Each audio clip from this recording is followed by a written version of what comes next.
Let's get started. Hey friends, my name is Saruni. I'm a CA final aspirant and recently qualified my UGC NET in commerce itself. In this video, I'm sharing you that why CA Inter student actually failed in their examination. So what exactly क्या वो पढ़ते नहीं हैं या फिर ऐसा क्या हो जाता है कि वो actually flunk और did not clear और मैं से कि they are not whether they are not capable enough या what exactly the reason behind the failure of CA Inter student examinations or they could not clear their attempt. So what exactly the reason I'm sharing you in detail one by one. Number one,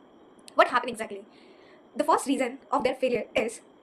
that is they do not meet the aggregate, means to say total, means कि उनका जो score है वो सारे जो individually subject में तो वो पास है बट एग्रीगेट में जो है वो पूरा नहीं हो पाता है, तो इस वजह से स्टूडेंट्स जो है वो फेल हो जाते हैं. This is the first reason. It means suppose एक स्टूडेंट को पास होने के लिए इन ईच पेपर 40% मार्क्स चाहिए होते हैं, but the game here bye is उन्हें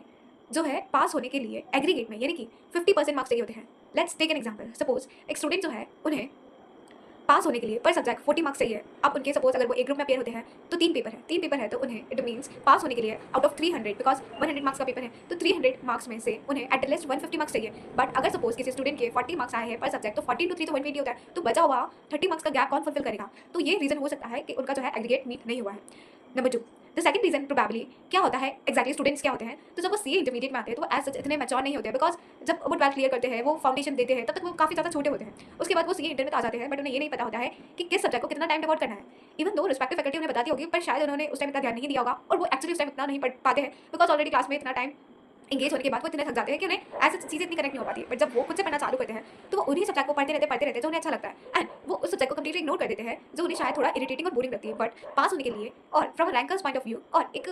जो स्टूडेंट होगा, हम क्या बोलते हैं, एक स्टूडेंट क्या करता है सारे सब्जेक्ट्स को इक्वल इंपॉर्टेंस देता है बिकॉज उसे पता होता है कि अगर उसने किसी एक सब्जेक्ट को पर्टिकुलरली इग्नोर कर दिया तो फिर उसका स्कोर कैसे होगा. और सपोज उसे बाकी सब्जेक्ट में अच्छे मार्क्स आ भी गए हैं तो भी उसका एक सब्जेक्ट तो कंप्लीटली इग्नोर हो गया. एंड और एग्जामिशन वाला रिस्क, आई नो कि जो सब्जेक्ट उन्हें अच्छा लगता है उसमें उन्हें एग्जामिशन वैसे भी आ सकती है बट जो सब्जेक्ट उन्हें अच्छा नहीं लगता है तो उसमें खाली एग्जामिशन वाली बात नहीं, बिकॉज हो सकता है किसी किसी केसेस में क्या होता है कि एग्जामिशन आते आते रुक जाती है. आइदर 4 मार्क्स से 3 मार्क्स से 2 मार्क्स से एग्जामिशन रुक जाती है. I personally experience the same कि मेरी जो है एग्जामिशन जो है आते आते रुक गई just with 2 marks and just with 3 marks. तो ऐसा होता है कि आपने प्लान किया एग्जामिशन का, वो पेपर एग्जाम भी हो जाता बट फिर भी किसी रीजन से वो पेपर एग्जाम नहीं हुआ जस्ट विद 2-3 मार्क्स या कोई भी रीजन हो तो आपका जो बाकी पेपर है अगर आपने सारे में सही स्कोर किया होता तो आपका एग्रीगेट भी बन जाता, आपकी एग्जामिशन भी आ जाती. बट क्या होता है कि स्टूडेंट ये सोच लेता है, वो शॉर्टकट मारने की कोशिश करता है कि एक में एग्जामिशन जाएगा दूसरे को कंप्लीटली इग्नोर कर देगा. अगर दूसरे को कंप्लीटली इग्नोर कर देगा तो यहाँ पे एक चीज़ तो फिक्स हो जाती है कि एक में एग्जामिशन लाने की वजह से क्या हो सकता है कि वो पेपर तो हो सकता है एग्जाम हो जाए और बाकी तो उसे दूसरा टाइम देना ही पड़ेगा. यानी कि उस केस में तो वो और ज़्यादा रिस्क ले रहा होता है. तो या तो वो उसको थोड़ा 70 और 60 की तरह प्रिपेयर कर ले या 80 और 50 की तरह प्रिपेयर करे. बट स्टूडेंट इतनी रिस्क लेते हैं कि किसी सब्जेक्ट को एग्जामिशन की तरह प्रिपेयर करने के चक्कर में वो कंप्लीटली दूसरे सब्जेक्ट को इग्नोर कर देते हैं. एंड मोस्ट केसेस में क्या होता है कि एग्जामिशंस तो प्रैक्टिकल सब्जेक्ट में आने के चांसेस ज़्यादा रहते हैं comparatively as compare to theory. तो थ्योरी को तो कंप्लीटली इग्नोर कर देते हैं, वो सिर्फ एक दिन में प्रिपेयर करते हैं वो प्रिपरेशन वाले डे में और बाकी डेज में सिर्फ वो प्रैक्टिकल स्कोरिंग है. बट थ्योरी को कंप्लीट करना इग्नोर करना भी बहुत ज़्यादा रिडिकुलस एंड टोटली नॉनसेंस है. तो this is the second reason. The third reason is what happen with C student कि उनका एक ग्रुप तो अच्छा होता है और एक ग्रुप हो सकता है उनका अच्छा नहीं हो, तो वो जिस ग्रुप पे उनकी कमांड होती है उसको इग्नोर मार देते हैं और जिस ग्रुप पे कमांड नहीं होती उसकी प्रिपरेशन भी करने लग जाते हैं क्योंकि वो चाहते हैं कि जो हलवा है वो एक ही बार में आ जाए, यानी कि वो एक ही बार में दोनों ग्रुप क्लियर कर ले, वो सेट ऑफ का बेनिफिट ले ले. बट ऐसा नहीं होता है. सेट ऑफ होने के लिए भी आपको डिसेंट मार्क्स तो चाहिए होते हैं, तो मतलब कंप्लीटली सेट ऑफ हो जाए ऐसे चांसेस भी, मतलब आपको एक पेपर में एटलीस्ट आपको मान के चलना होता है कि आपकी किसी भी केस में अगर थोड़ा भी पेपर ऊपर नीचे हो गया, इंबैलेंस हो गया,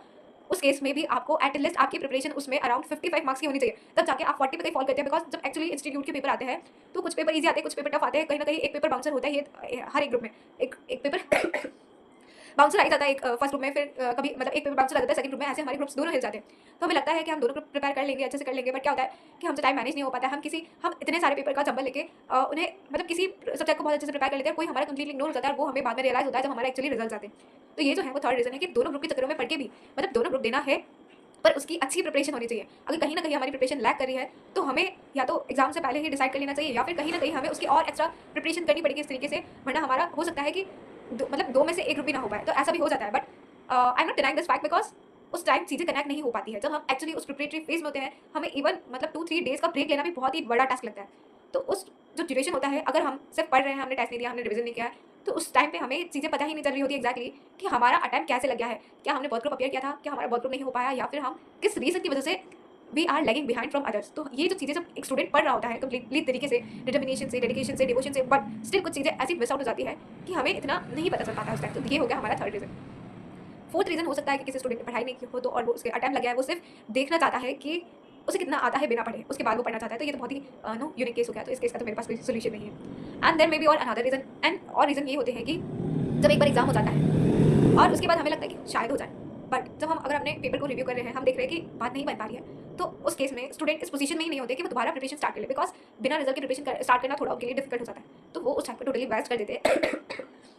वो रिजल्ट आने का वेट करते हैं, और फिर वो तब से चालू होते हैं जब रिजल्ट आता है। और फिर रिजल्ट आने के बाद तो आइडली ओनली 2 मंथ बचते हैं, फिर वो 2 मंथ में भी 2 ग्रुप की प्रिपरेशन करना और ज़्यादा डिफिकल्ट टास्क हो जाता है, बिकॉज 2 महीने में 2 ग्रुप की प्रिपरेशन करना, और वो भी तब जब आपको बहुत ही ज़्यादा स्कूल की कमी शॉर्टेज पड़ रही है, मतलब आपका बिल्कुल बाउंड्री पे, तो वो अलग बात है। बट अगर बहुत ज़्यादा आई मे से कि बहुत ज़्यादा स्कोर कम पड़ रहा है, शॉर्टफॉल हो रहा है, तो उस टाइम पर दोनों ग्रुप की प्रिपरेशन करना बहुत ज़्यादा डिफिकल्ट हो जाता है। एंड कहीं ना कहीं वो लूप ऐसे कनेक्ट होकर हमें और दूसरे अटैम्प्ट की तरफ ले जाता है, बिकॉज अब वो 2 महीने हैं ना, तो हम खुद से ये बोलना चाहते हैं कि हमें एक ग्रुप की प्रिपरेशन करनी है, क्योंकि हमें देने तो दोनों ग्रुप होते हैं, मतलब हम अननेसेसरी चाहते हैं कि हमें दोनों ग्रुप की प्रिपरेशन दोबारा करना चाहते हैं, दोनों ग्रुप दोबारा देना चाहते हैं। बट जो प्रॉब्लम होती है उस टाइम वो होती है कि हम टाइम को मैनेज नहीं कर पाते, बिकॉज टाइम इतना लिमिटेड होता है, और उसके बाद जो हमारा पेपर वीक है हमें उससे भी टाइम डिवॉट एक्स्ट्रा करना है एज कम्पेयर टू अदर्स, क्योंकि कहीं ना कहीं हमारी प्रिपरेशन स्क्रैच से नहीं होती है। जितने हमारे मार्क्स आते हैं हम उस बेसिस पे हम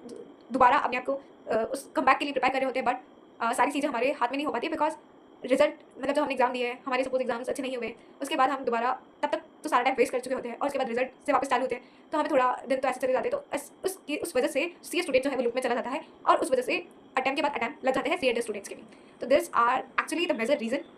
behind a CA student's attempt, and hope that you may connect and hope that you are watching this video before appearing for your CA inter examination, and do not think so pessimistic कि CA students के time लगते नहीं, उनकी तो mistakes है, अगर उसे आप प्रायर में देख लें, किसी और से उनकी लर्निंग्स ले लें, तो this is the better way, so that खुद से एक्सपीरियंस ना हो द सेम थिंग, बिकॉज ये सारी चीज़ें अच्छी नहीं है, एंड ये जो है इसे प्रमोट भी नहीं किया जा सकता है ऑब्वियसली। मतलब this is the major reason, this is not the reason कि CA course is difficult, that's why student is facing attempt by attempt. The reason behind this इस स्टूडेंट की खुद की बहुत सारी मिस्टेक्स होती है, उसने क्लास प्रॉपर किसी क्लास उसे समझ नहीं आया तो खुद से पढ़ा होता है, नहीं उस टाइम क्लास ले लो, जब टाइम होता है तो वो क्लास नहीं लेते, फिर वो बाद में क्लास भी लेना चाहते हैं, खुद से भी पढ़ना चाहते हैं, रिवीजन भी करना चाहते हैं, टेस्ट भी देना चाहते हैं, और उस टाइम जब उनके पास एक्चुअली फर्स्ट टाइम में सबसे ज़्यादा टाइम होता है तब तो उन्होंने वेस्ट किया होता है, उसके बाद उन्हें टाइम की शॉर्टेज और टाइम की वैल्यू पता चलती है, तब तक बहुत देर हो चुकी होती है, फिर उसके बाद वो सारी चीज़ें वो करना चाहते हैं जो एक्चुअली वो टाइम पे नहीं कर पाते, इस वजह से वो अटैम्प्ट के लूप्स में फंस जाते हैं। तो this is the reason behind why a CA inter student facing attempts. Alright.